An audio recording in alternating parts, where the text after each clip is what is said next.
Aloha, Michael McIntosh here. Welcome back to the Discover Your Dharma series. In the last video I shared with you about why Dharma, discovering your Dharma, is the most important thing you can ever do. And if you didn't watch that video, go back and watch it, because it's a really powerful video to give you an understanding of what Dharma actually means, because it's one of those weird words that we don't have in English. Now in this video I'm going to help you discover your Dharma and understand what is your personal Dharma compared to the Dharma that other people are trying to make you follow. So why is knowing your Dharma so important?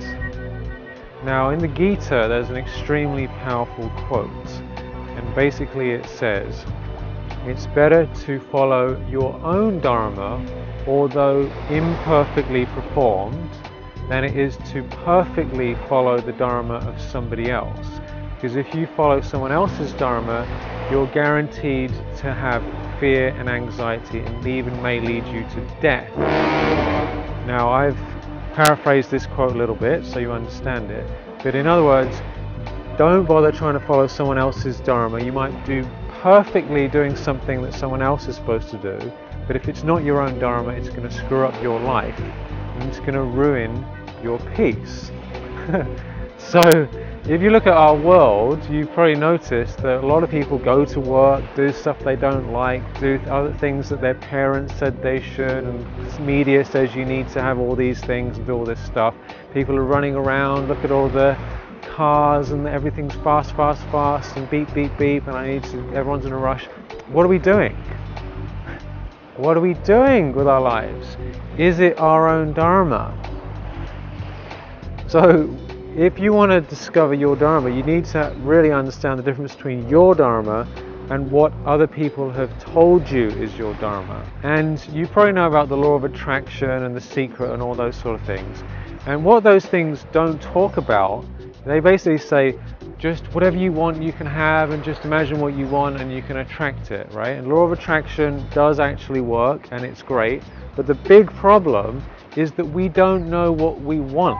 We've been so brainwashed for such a long time from so many different sources that what we think we want isn't really what we want at all.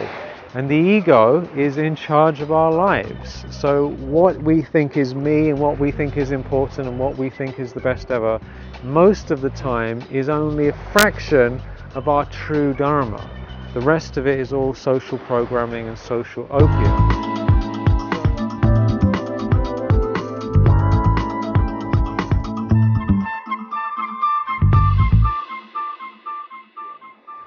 So we need to know the difference, because if we live someone else's Dharma, it's going to lead us to frustration, it's going to lead us to disappointment.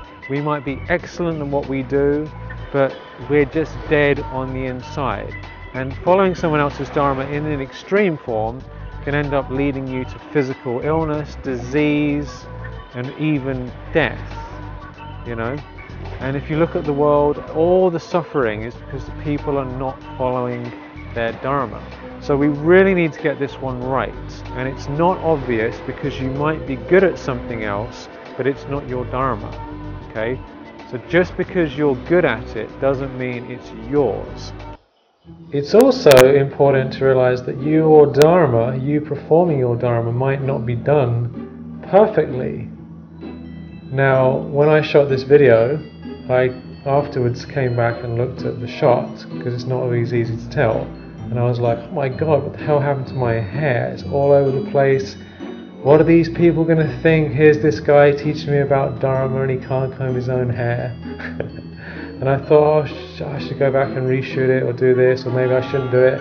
I could have had all sorts of thoughts about this, but then I was thinking, no, Dharma is what it is. We may not always be perfect in everything we do. You might not be perfectly performing your Dharma. You might make some mistakes. These things are going to happen. But at the end of the day, if it's your Dharma, then it's your Dharma, and only you can do it. And you're going to help so many people, even if it's not exactly perfect. So really remember that and take it all with a sense of humor. This is a really important thing to know.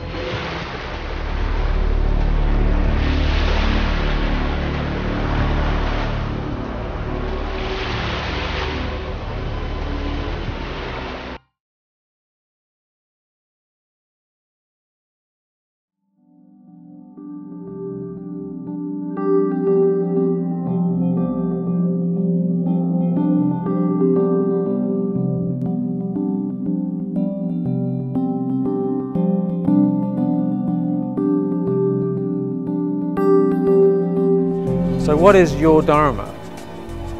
This is like the billion-dollar question. So first thing I want to mention is that in order to discover your Dharma, don't get too fancy about it. You know, people often think, oh, I must be some like over-the-top philanthropist and setting up schools all over the world and solving the world's big problems all in one go. It doesn't have to be so extreme. Dharma is a personal, magical thing. Writers need to write. Artists need to paint. Poets need to create their wonderful poems. Photographers and filmmakers need to make films. Builders need to build. Mothers need to look after their kids. You know, let's not overdo this Dharma thing and make it too complicated. It's simple, and you have your own unique Dharma, and you have something special to give. Your Dharma doesn't have to be over the top, you know. So get it out of your head. The media is always banging on at us that we should be better and we should have more money and we should have more this and we should have more that. So we're always getting the message we're not good enough and we have to do grand things. Doesn't necessarily have to be like that at all. You know, I get asked this question a lot from mothers, you know, say you've got a couple of kids and they're asking me, what's my Dharma? Is it to look after my kids? I often get asked this question. I say, yeah, if you're a mother and the kids are relying on you and they need your love and you're helping them, you know, grow and become the people they're going to be, don't just ignore the children and go off and set up schools in Africa or something. These kids here need help, you know. So it can be a simple thing. It doesn't have to be complicated. So this is a really important thing to realize. So you go into learning about your Dharma from a sane place rather than from a brainwashed place thinking it has to be this over-the-top thing. It doesn't have to be like Gandhi, Nelson Mandela, Martin Luther King, Mother Teresa. It doesn't have to be like that, you know. If you're excellent at technology, maybe Dharma is using technology to make a difference in the world. If you're excellent at some certain skills that you have, you can use that. So Dharma is what you do, and it's also how you do it. You know, because if someone, say for example, is writing books on peace and love, but they hate everyone completely and they never, you know, they're always nasty to everyone they see and they kick the dog, kick the cat, you know, that's not, it's not really Dharma.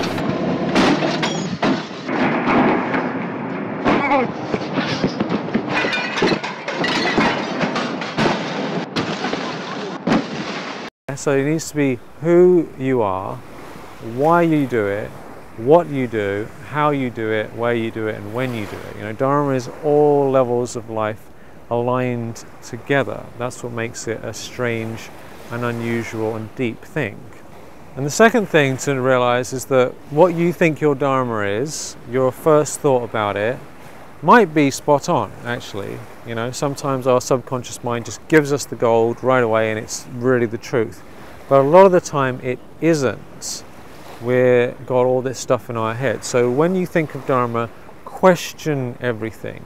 Question it. Your Dharma is your path with a heart.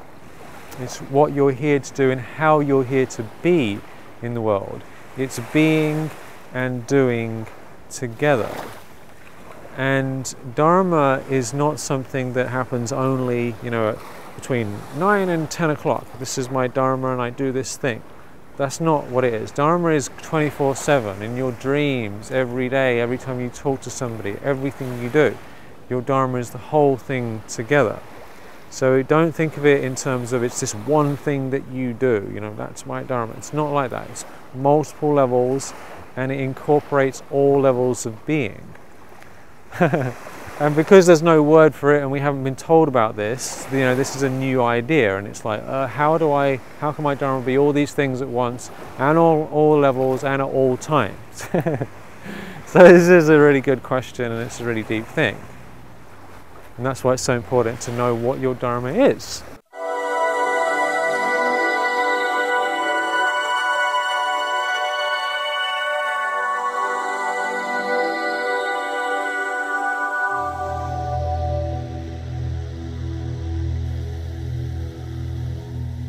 So what is your unique Dharma, your own personal path with a heart? Now, this is a very deep thing, as you know, and in my book and in courses that I've done related to Dharma, I go into great detail about this, because you can't really do this in a short video. But I'm going to give you some powerful questions you can ask yourself to get really clear. Like, these are like the top most powerful questions. Before I tell you what those questions are, I'm just going to give you 3 things to think about to make sure that it's your Dharma. Number 1, your Dharma is going to be aligned with the laws of the universe, the laws of nature. This is the visible world that we see and the spiritual worlds that we don't see. And David Bohm, the quantum scientist, quantum physicist, he talks about this as implicit order is the world beyond the spiritual world, or the world we can't see, and then explicit order is the world that we can see. So there's a non-physical reality that is connected to a physical reality, and these 2 things are basically one thing, but they look like they're separate. So duality isn't really real. Everything is non-dual ultimately, but it looks like there's duality, you know. So that's just one of those deep things. I'm not going to go too deep into that, but Dharma is connected to the laws of the universe on all levels. Second thing is, Dharma is about using your own personal skills and contributions and gifts and things that you've acquired, things that have appeared, gifts that have come through life to make a contribution. So it's really being that in the world. And the third thing is that it needs to contribute genuinely to the world. Your Dharma is going to make a difference. It's going to help others. It's not something that's just like, oh yeah, you know, I like wandering around on the beach and, you know, just listening to music. You know, that might be part of your Dharma, but it's going to make a real difference in a real way to real people. So that's really an important thing, you know. Without that one, you know for sure it's not your Dharma. So in other words, what you're doing is you do what you love, what comes from your heart, and what you love has an effect on others. And remember, it doesn't have to be fancy, it doesn't have to be over the top, but it's your Dharma. Alright, so I've got some powerful questions for you to discover your Dharma and really make that real for you. Because once you know what your Dharma is, you can start changing your life to align with that in a real way. In the next video, we're going to talk about how you can actually put it into practice, but you first need to know what it is. So there's so many questions I could ask you, and I really thought which are the most powerful ones. So these are some of the most powerful questions to get you on the right line. And there, below the video, there's a PDF file with more questions so that you can download that and really go deep. Print it out, put it somewhere you see it, and, you know, really take this seriously, because it's your Dharma, it's your life, this is your destiny we're talking about. So here's the questions. First one is to get you thinking bigger picture. Let's imagine for a moment that you lived for another 1,000 years. Imagine that your body somehow stayed alive another 1,000 years with health. What would you do?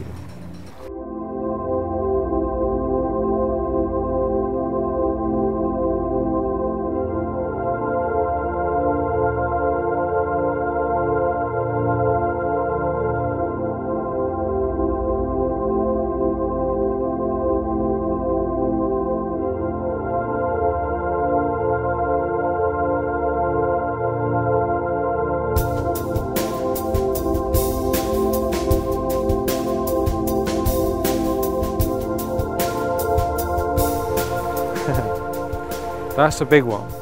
If you were alive for another 1,000 years with your health, what would you do?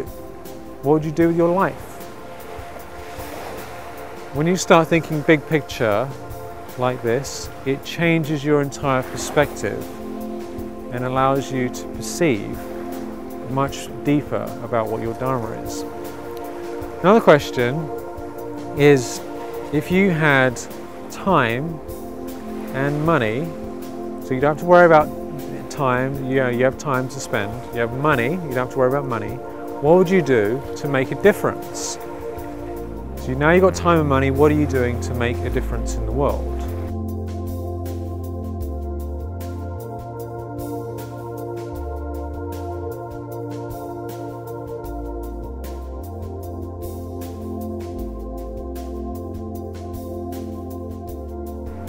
That's a good question, a deep question.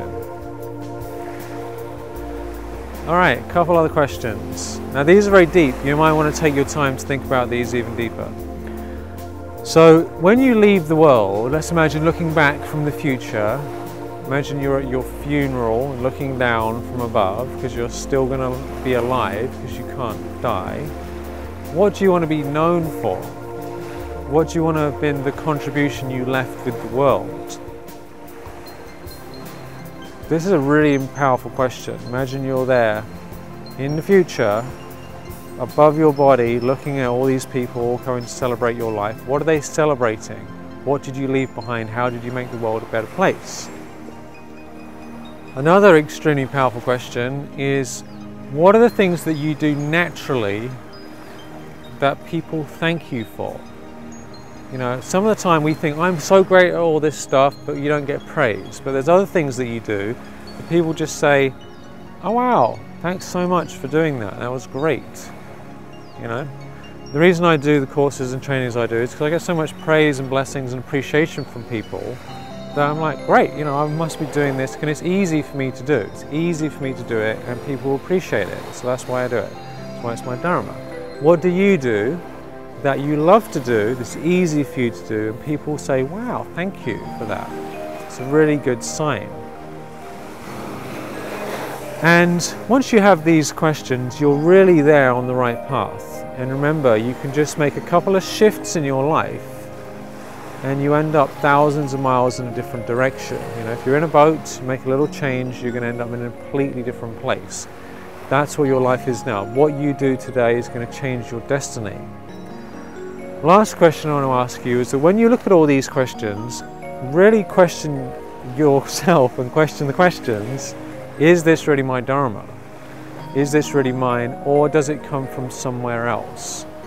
Because right now, like I said, there is tons of evil geniuses and people out to get you, to take your time, to take your energy, to take your life force, and to get you to do things that are not your own. So I'm not going to tell you what your Dharma is. I'm just going to tell you to look out for all the craziness and to go deep within inside yourself so that you really figure it out, because only you know and only you can do it. Another important thing about Dharma, your Dharma, is that it's going to be unbalanced. This is really important for you to realize. You're not going to be good at everything. You're not going to be. The world is unbalanced. Dharma is unbalanced. There's no point trying to make all of your weaknesses as good as all of your strengths, because it's not going to happen.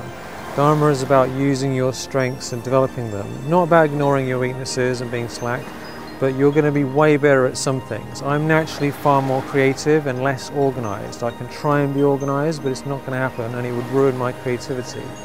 So you are going to have an unbalanced life. If you're going to fully align with Dharma, you're going to be aligned with the universe and the balance of the universe, but you're not necessarily going to be balanced in everything you do.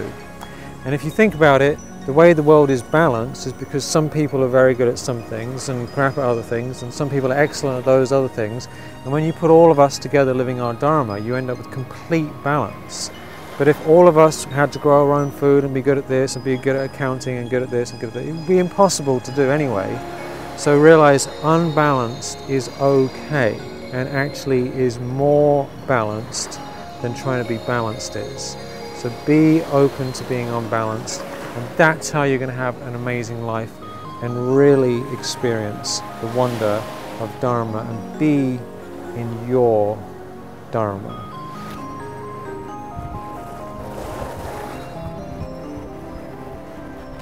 So what is your Dharma?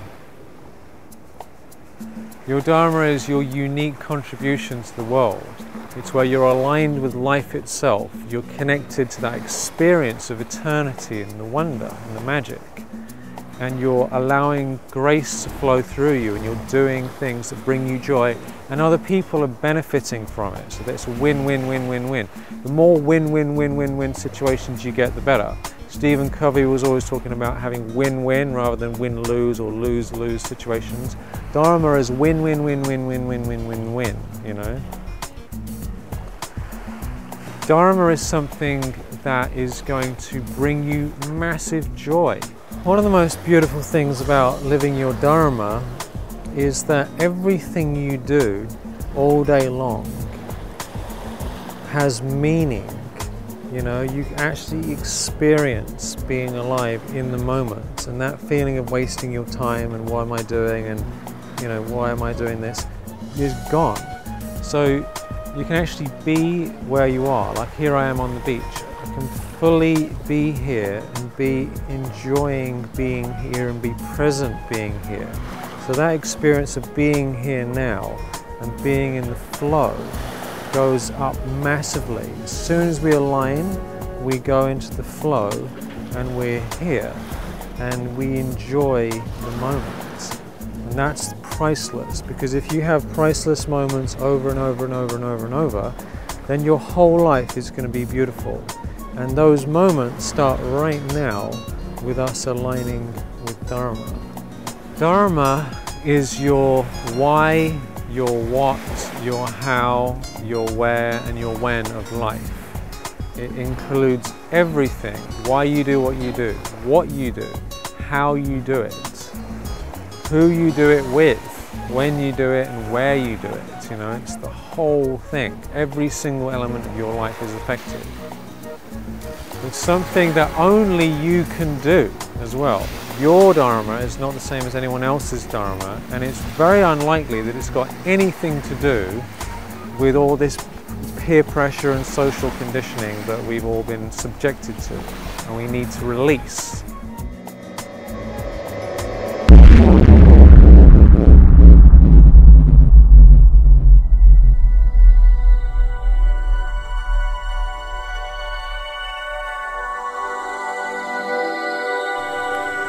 And if you want to live your Dharma, then we need to take this understanding and this clarity and turn it into daily rituals, sacred rituals that you do that work for you, so that you can start integrating this in a powerful way in your own life, so that it's not some wafty idea over here that you forget about.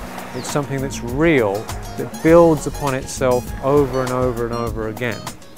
So we're going to be talking about that in the next video. So what's going to happen when you discover your Dharma and live your Dharma? Well, the first thing, you know, you probably might be feeling this already, is that sense of relief. You know, because when we're living someone else's Dharma, we're always fundamentally stressed. You know, there's this anxiety that's always there. We're always kind of in trouble with ourselves. You know, there's always something wrong, and we feel it. But when we embrace our Dharma,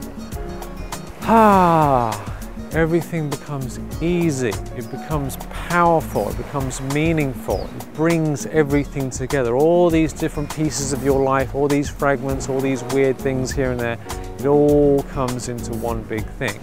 And this is absolutely beautiful experience. And it's just so much more fun living your Dharma because you're connected to everything. You're not fighting, you're not forcing, you're not afraid. It's a wonderful, magical life. So how do we do this and how do we make this happen? Make sure you watch the next video. I'm going to talk about that. And I'd love to hear a comment. Tell me, what is your Dharma? In the comments below, what is your Dharma? I'd love to know. Other people would love to know. Share what you think your Dharma is right now. You know, it's a fantastic thing. It's a beautiful thing. It's something to share, something to celebrate. Download that PDF with a few more questions on it to help you get clearer. And I'll see you soon in the next video on how to implement into your life in a real way your Dharma, so that you actually change things and it becomes who you are. All right, talk to you soon. And much love from Hawaii. Aloha.